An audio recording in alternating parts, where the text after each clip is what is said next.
जागा गटाला किती आणि असं नाही आहे. तुम्ही एक लक्षात घ्या की फॉर्म्युला पूर्वी आघाडीवर लढत होतो त्यावेळेला हे फॉर्म्युले वगैरे होते.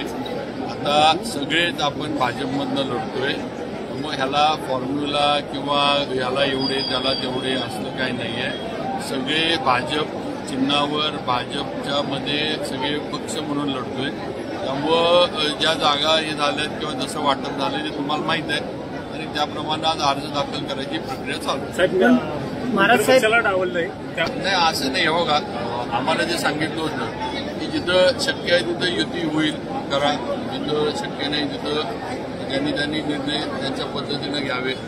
आता जिल्ह्यात मला नाही वाटत कुठंच युती आपल्या जिल्ह्यात झाली, नुसतं साताराच नाही. तुम्ही बघा वाईला पण तसंच आहे, महाबळेश्वर पाचगणीला तसंच आहे, मसवड असेल, रेणूपूर असेल, कराड असेल, तिथं सुद्धा वेगळेच लढतात. तिथं सुद्धा सेना वेगळी लढती आहे, शिंदे साहेबांची, राष्ट्रवादी वेगळी लढती आहे, तुळबाबांच्या नेतृत्वाखाली भाजप वेगळी सगळीकडे आहे. त्यामुळे डावललं नाही.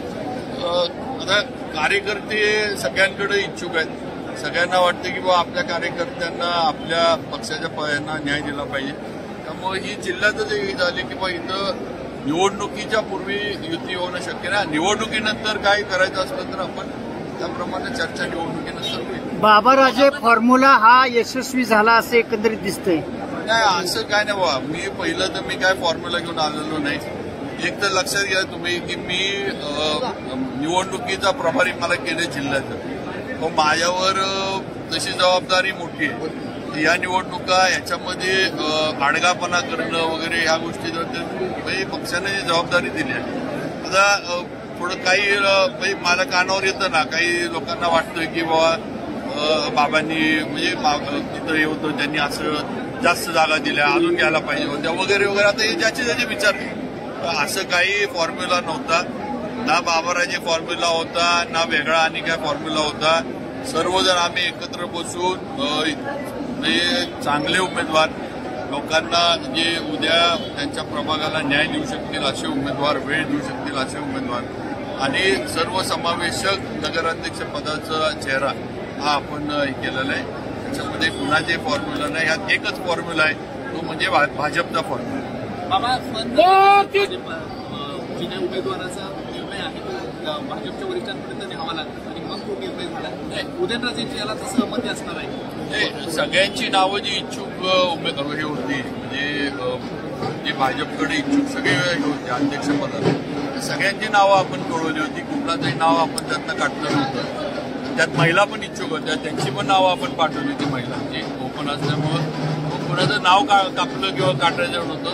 शेवटी वर्ण हा निर्णय कुणालाही द्यायचं झालेला आहे आणि कसं आहे आपण प्रयत्न सगळ्यांनी करावा. एकदा निर्णय झाल्यावर निर्णय मान्य करून सगळ्यांनी कामाला लागलं पाहिजे हा विषय महत्वाचा आहे. शेवटी इथं उद्या नगराध्यक्ष झाल्यानंतर नगराध्यक्ष हा भाजपचा होणार आहे. हा पूर्वीसारखं शिवेंद्रराजेंच्या आघाडीचा का उदय आघाडीचा विषय नाही. आता भाजपचा नगराध्यक्ष होणार आहे. आपल्याला भाजपचा नगराध्यक्ष करायचा. त्यामुळं पक्ष हीच भूमिका आणि पक्ष हेच यातलं सगळ्यात महत्वाचं आहे. सगळ्यांनी पक्षाचा निर्णय म्हटल्यावर मान्य करून सगळ्यांनी एकत्र काम केलं पाहिजे आणि करतील सगळे. थँक्यू. विषय थोडे वेगळे होतात. जिल्हा परिषदेतून आपण भाजपच्या याच्यावरून लढवणार हे तर स्पष्ट आहे, काही होत नाही. पण जिल्हा परिषदेला प्रत्येक जे विधानसभा मतदारसंघाचे निर्णय उमेदवार एकत्र करतात हे करतील. त्याच्यामध्ये थोडं जे सहकारी आहेत महेश शिंदे साहेब यांच्याशी आमचं मला वाटतं एकत्र आम्ही काम तिथं करू. तर प्रियाताई ह्या आमच्या भाजपच्या पदाधिकारी आहेत, तिथं नक्की आमचं येऊ. जिल्ह्यात इतर ठिकाणी मी आज तरी जिल्हा परिषद पंचायत समितीला सांगू शकत नाही काय होईल. पण महेश शिंदे साहेबांच्या इथं नक्की आमचं आणि त्यांचं अंडरस्टँडिंग चांगलं आहे. तिथं आम्ही अंडरस्टँडिंग आमचं नाही.